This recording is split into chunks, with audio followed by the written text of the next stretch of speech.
प्रियजनहरू, आफ्नो स्थानीय मण्डली ठुलो होस् वा सानो होस्, धनी होस् वा गरिब होस्, तर कहिले पनि हेलचेक्राइ अनि व्यवस्था नगर्नुहोस्। मण्डलीलाई आदर गर्नु भनेको ख्रीष्टलाई आदर गर्नु हो।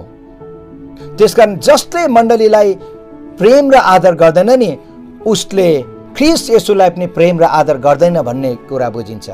आफ्नो स्थानीय मण्डलीभित्र कुनै पनि आन्तरिक समस्याहरू भएमा त्यसको विरोध र विवाद होइन, तर नम्रतामा प्रार्थना गरिदिनुहोस्। त्यसलाई आत्मिकता भनिन्छ।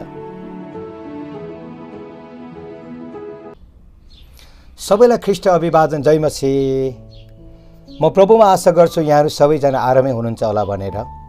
आज म फेरि पनि यहाँहरूको बिचमा एउटा समसामयिक विषयले लिएर उपस्थित भएको छु र आजको मेरो वचनको शीर्षक छ मण्डलीलाई प्रेम गर्नुपर्ने कारणहरू। मण्डलीलाई प्रेम गर्नुपर्ने कारणहरू। मलाई आशा छ आजको वचनबाट पनि परमेश्वरले हामीलाई निश्चय पनि आशिष दिनुहुनेछ। प्रियजनहरू, मण्डली भनेको केवल भवन मात्र होइन, यो बडी अफ ख्रिस्टको शरीर हो र मण्डलीका हरेक विश्वासीहरू त्यस शरीरको एक अङ्गहरू हो। पहिलो कोरिन्थीको पुस्तक 12:27 मा पावल भन्छन्, तिमीहरू ख्रीष्टका शरीर हौ र हरेक त्यसका अङ्गहरू हौ। त्यसकारण जसरी अङ्ग बिना शरीर अपूर्ण हुन्छ, त्यसरी नै मण्डली बिना विश्वासीहरूको आत्मिक जीवन अधुरो हुन्छ। त्यसकारण एकजना विश्वासीको आत्मिक जन्मदेखि उसको भौतिक मृत्युसम्म मण्डलीसँग गहिरो रूपमा सम्बन्ध गाँसिएको हुन्छ, जसको कारण उसले मण्डलीलाई सधैँ प्रेम, आदर र सहायता गर्नुपर्छ। हालेलुया। प्रिय दाजुभाइ दिदीबहिनीहरू, विडम्बनाको कुरा के छ भने हिजो आज विश्वासीहरू आफ्नो स्थानीय मण्डलीप्रति एकदमै वितृष्ण भएर गएको पाइन्छ। विश्वासीहरूको हृदयमा आफ्नो स्थानीय मण्डलीप्रतिको प्रेम, निष्ठा र आदर दिन प्रतिदिन ह्रास भएर गएको देखिन्छ।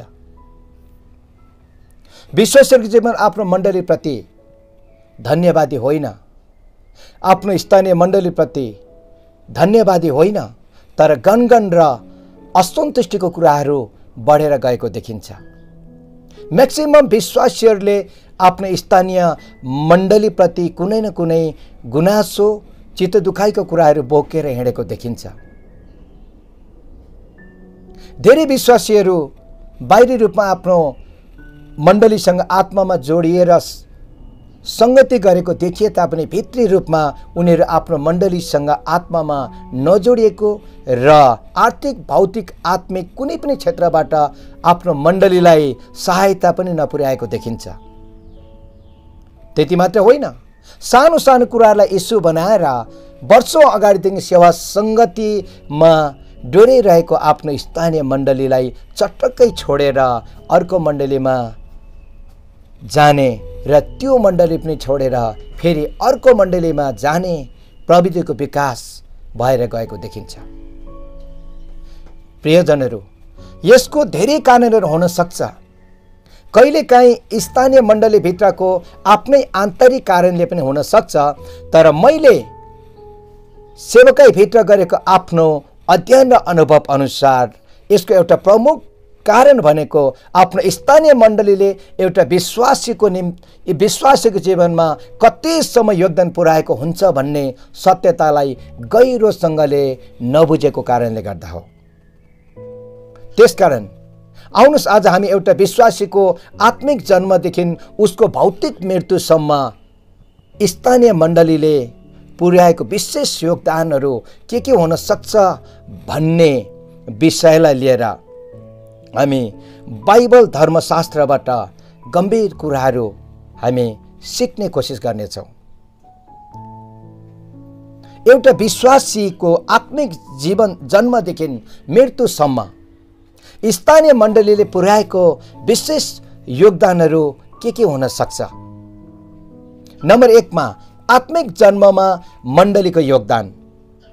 रोमीको पुस्तक 10:17 मा यसरी लेखिएको छ, जे सुनिएको छ त्यसैबाट विश्वास आउँछ र जे सुनिन्छ त्यो ख्रीष्टको प्रचारबाट आउँछ। हालेलुया। प्रियजनहरू, एउटा विश्वासीको नयाँ आत्मिक जन्म तब हुन्छ जब त्यस व्यक्तिले येशू ख्रीष्टलाई प्रभु र मुक्तिदाताको रूपमा विश्वास गर्छ।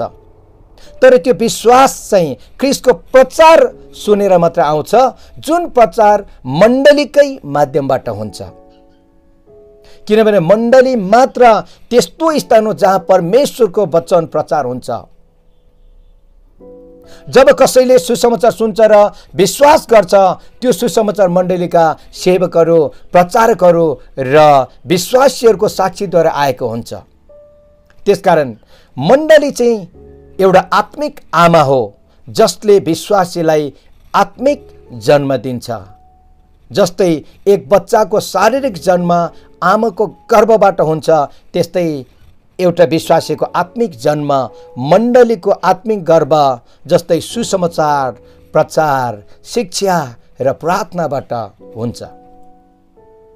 हामीले प्रेरितको पुस्तक 2 अध्यायमा जब पेन्टिकोस्टको दिन पवित्र आत्मा ओर्लनु भयो, पत्रुसले इजरायलीहरूको बीचमा सुसमाचार प्रचार गरेको र उनको प्रचारबाट करिब त्यहाँनिर 3000 जनाले प्रभु येशूलाई विश्वास गरे, बप्तिस्मा लिएको कुरा हामीले पाउँदछौँ।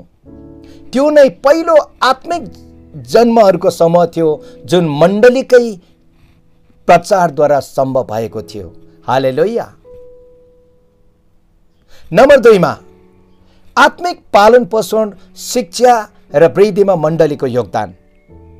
एफिसीको पुस्तक 4 अध्यायको 11 र 12 मा पावलले यसरी भन्छन्, अनि उहाँका वरदानहरू चाहिँ यिनै थिए कि कोही प्रेरितहरू, कोही अगमवक्ताहरू, कोही प्रचारकहरू, कोही मण्डलीका पास्टरहरू र कोही शिक्षकहरू बनुन् कि ख्रीष्टको शरीर निर्माण होस् र सेवाको काम गर्न सन्तहरू सुसज्जित हुन्। आमेन। दाजुभाइ दिदीबहिनीहरू, मण्डली भनेको केवल जमघट गर्ने स्थल मात्र होइन, तर आत्मिक पोषणको केन्द्र पनि हो, जहाँ परमेश्वरको वचन खुवाइन्छ। जसरी भर्खर जन्मेको दुधे बालक आफै खान, बोल्न वा हिँड्न सक्दैन, उसलाई चाहिँ आफ्नो बुवा आमा वा परिवारजनको पालन पोषणको जरुरत पर्दछ। उसको आमा बुवा वा परिवारले उसलाई क्रमशः रूपमा दुध, लिटो, गिलो भात, दाल भात खुवाउँदै बिस्तारै बिस्तारै हुर्काउँछ, बढाउँछ, सुरक्षा र संरक्षण प्रदान गर्छ। त्यसरी नै भर्खर विश्वास गरेर आत्मामा नयाँ गरी जन्मेका विश्वासीलाई पनि आत्मिक विश्वासी पनि एउटा आत्मिक रूपमा दुधे बालक जस्तै हुन्छ, जसलाई आत्मिक रूपमा हुर्कन, बढ्न र वृद्धि हुन अनि पालन पोषणको आवश्यकता पर्दछ, जुन काम मण्डलीले पूरा गर्दछ। हालेलुया। मण्डलीमा परमेश्वरद्वारा नियुक्त गर्नुभएका पास्टर, प्रचारक, शिक्षक र अगुवाहरूद्वारा प्रेम, शिक्षा, प्रार्थना र परामर्शद्वारा ती नयाँ विश्वासीहरूलाई पालन पोषण गरिन्छ। आत्मिक रूपमा शिक्षा, सुरक्षा र संरक्षण प्रदान गरिन्छ, जसद्वारा नयाँ विश्वासीहरू दिन प्रतिदिन आत्मामा हुर्कँदै, बढ्दै, वृद्धि भएर जान्छ र भविष्यमा गएर त्यही विश्वासीहरू नै ख्रीष्टको एउटा असल चेला बन्छ र भविष्यमा गएर त्यही विश्वासीहरू नै मण्डलीको निम्ति एउटा असल पास्टर, प्रचारक, मिसनरी र मण्डलीको कुनै पनि क्षेत्रमा योगदान पुर्याउने असल सेवकहरू बन्छ। यो आजको भोलि हुने कुरा होइन, यसको निम्ति वर्षौं वा लामो समय लाग्न सक्छ। याद गर्नुहोस्, मण्डलीले चेलापन निर्माण गर्न अगुवा पास्टर, प्रचारक, शिक्षक, अगमवक्ता, मिसनरीहरू उत्पादन गर्न धेरै ठुलो योगदान पुर्याएको हुन्छ। यसरी मण्डली बिना विश्वासीहरूको आत्मिक पालन पोषण, आत्मिक विकास र परिपक्वता सम्भव हुँदैन। मण्डली चाहिँ एउटा विद्यालय जस्तो हो जहाँ विश्वासीहरू परमेश्वरको वचन सिकेर आत्मिक रूपमा सशक्त हुन्छन्। त्यसकारण एउटा नयाँ विश्वासीलाई आत्मिक रूपमा पालन पोषण गर्दै शिक्षण र तालिम दिएर हुर्काउन, बढाउन र परिपक्व बनाउनको निम्ति मण्डलीले ठुलो योगदान पुर्याएको हुन्छ भन्ने कुरा हामीले बुझ्न जरुरी छ। हालेलुया। नम्बर 3 मा सेवकाईमा अवसर प्रदान गर्ने कुरामा मण्डलीको योगदान रहेको हुन्छ। पहिलो पत्रुस 4:10 पदमा यसरी लेखिएको छ, जसले जस्तो वरदान पाएको छ परमेश्वरका अनुग्रहका विभिन्न वरदान पाएका भण्डारे चाहिँ ती एकअर्काको निम्ति प्रयोग गर। प्रियजनहरू, प्रत्येक विश्वासीलाई परमेश्वरले कुनै न कुनै वरदानहरू दिनुभएको हुन्छ। ती वरदानहरू मण्डलीमा प्रयोग गरेर ख्रीष्टको शरीर निर्माण हुन्छ। मण्डली बिना उसको वरदान प्रयोग हुने कुनै पनि ठाउँ रहँदैन। त्यसकारण मण्डलीले विश्वासीहरूको त्यो दान वरदानलाई सही पहिचान गरी मण्डलीको विभिन्न सेवा कार्यहरूमा सहभागिता गराउँछ। उसलाई परमेश्वरको सेवकाई गर्ने अवसर र प्लेटफर्महरू प्रदान गर्दछ। अथवा मण्डलीले नै विश्वासीलाई परमेश्वरको उद्देश्य अनुसार उहाँको महिमा र राज्य निर्माण कार्यमा सहभागी गराउँछ। यो पनि विश्वासीहरूको जीवनमा मण्डलीले पुर्याएको एउटा ठुलो योगदान हो। हालेलुया। नम्बर 4 मा दुःख र सङ्कष्टमा सहारा र सान्त्वना प्रदान गर्न मण्डलीको ठुलो योगदान रहेको हुन्छ। गलातीको पुस्तक 6:2 मा पावल भन्छन्, एउटाले अर्काको भार उठाओ र यसरी ख्रीष्टको व्यवस्था पूरा गर। प्रियजनहरू, जब विश्वासीहरूको जीवनमा विभिन्न किसिमको पीडा, रोग बिराम वा सङ्कष्टहरू आउँछ नि, मण्डलीले यस्ता समयहरूमा सके आर्थिक रूपमा पनि सहायता गर्छ, नसके मण्डली प्रार्थनामा खडा भइदिन्छ। जब विश्वासी सङ्कष्ट र चुनौतीको बाटोमा भएर जान्छ, त्यो अवस्थामा मण्डली नै सबैभन्दा नजिकबाट सान्त्वना, हौसला र उत्साह प्रदान गर्छ। याद गर्नुहोस्, मण्डली मात्र त्यस्तो एउटा स्थान हो जसले विश्वासीको हरेक अवस्थाहरूमा साथ सपोर्ट गर्छ, तर छोडेर कहिल्यै पनि भाग्दैन। किनभने मण्डली भनेको एउटा आत्मिक घर वा परिवार पनि हो। हालेलुया। नम्बर 5 मा मृत्युसम्म मण्डलीको योगदान रहेको हुन्छ। एउटा विश्वासीको जीवनमा मृत्युसम्म मण्डलीको योगदान रहेको हुन्छ। रोमीको पुस्तक 12:15 मा पावल यसरी भन्छन्, आनन्द गर्नेहरूसँग आनन्द गर, रुनेहरूसँग रौ। दाजुभाइ दिदीबहिनीहरू, जब मण्डलीको कुनै पनि विश्वासी प्रभुमा सुत्नुहुन्छ वा जब उहाँहरूको भौतिक मृत्यु हुन्छ नि, त्यस समय पनि मण्डलीले पुनरुत्थानको आशाको सन्देश दिँदै मृतकको ससमान अन्त्येष्टि गर्छ। त्यति मात्र होइन, मृतकको आफन्त परिवारजनलाई सहानुभूति प्रकट गर्दै उनीहरूको घर कोठामा गएर सान्त्वनाको सेवा पनि दिन्छ अनि शोकमा डुबेका परिवारजनलाई हौसला र उत्साह प्रदान गर्छ।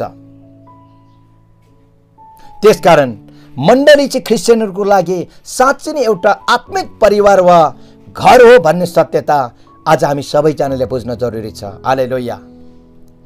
जसले आत्मिक जन्मदेखि मृत्युसम्म साथ दिँदै एउटा विश्वासीको आत्मिक, भावनात्मक र सामाजिक जीवनमा चाहिँ महत्त्वपूर्ण भूमिका खेल्छ। याद गर्नुहोस् प्रियजनहरू, मण्डलीको सहभागिता चाहिँ केवल धार्मिक क्रियाकलापमा मात्रै होइन, धार्मिक क्रियाकलापमा मात्रै सीमित नरहिकन एक अर्कालाई प्रेम, सेवा र साथ समर्थन प्रदान गर्ने कुरामा पनि केन्द्रित रहेको हुन्छ।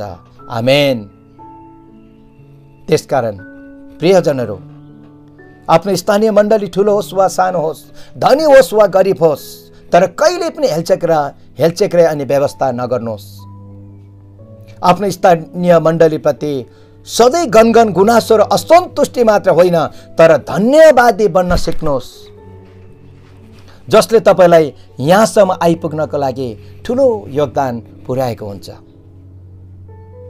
आफ्नो स्थानीय मण्डलीलाई नि सधैँ प्रेम र वास्ता गर्न र आर्थिक भौतिक आत्मिक कुन क्षेत्रबाट सक्नुहुन्छ सहायता गर्न सिक्नुहोस्।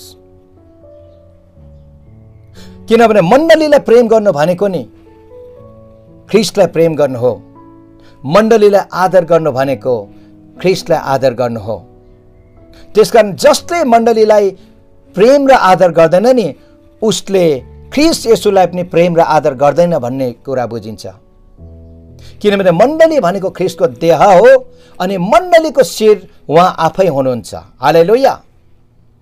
प्रियजनहरू, यदि विश्वासीहरूले नि आफ्नो स्थानीय मण्डलीलाई प्रेम सहायता र आदर नगर्ने हो भने नि त्यो मण्डली चाहिँ कमजोर बन्छ। बिस्तारै बिस्तारै गएर त्यो मण्डली धराशायीमा जान्छ। त्यसकारण आज विश्वमा धेरै मण्डलीहरू बन्द भइसकेको छ र कति मण्डलीहरू बन्द हुने अवस्थामा छ।